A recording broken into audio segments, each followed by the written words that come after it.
Isang mapagpalang araw po sa ating lahat. Ako po si Nicole Castillo and welcome po sa aking daily devotion. So, ang topic po natin ngayon is wrath of God.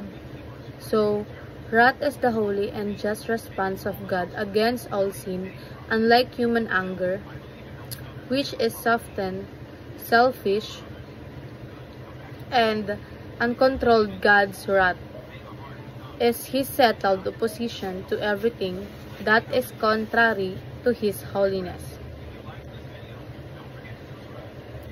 It is not arbitrary but righteous. Following from His perfect character, Scripture reveals God's wrath against ungodliness, His future judgment on the unrepentant, and His ultimate outpouring in eternal fire.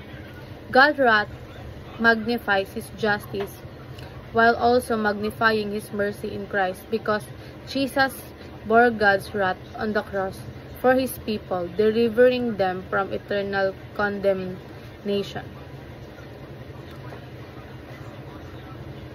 So, ayon po sa John chapter 3 verse 36, whoever believes in the Son has eternal life, but whoever rejects the Son will not see life, for God's wrath remains on them. So, ayon po sa ating katuruan, the wrath of God is holy and just. So, ang galit ng Diyos ay banal at makatarungan. Ibig sabihin, kapag ang Diyos ay naggalit, hindi ito dahil sa init ng ulo o emosyon, kundi dahil sa kanyang kabanalan at katarungan.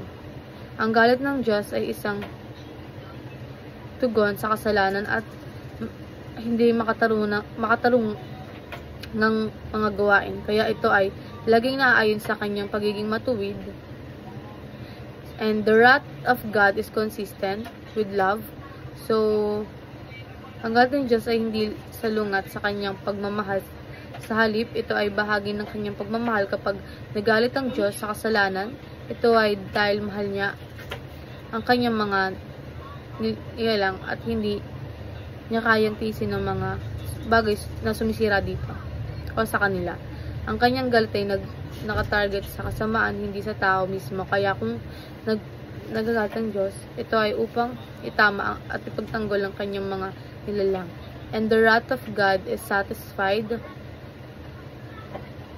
in Christ. So, ang galit ng Diyos ay napatunay na at nabawi sa pamamagitan ni Kristo.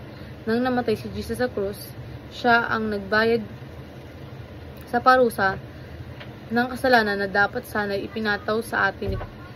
Si Kristo ang naging sacrifice na nag-alis ng galit ng Diyos laban sa atin. Kaya't ang mga nanampalataya kay Jesus ay hindi na kailangan matakot sa parusa ng kasalanan.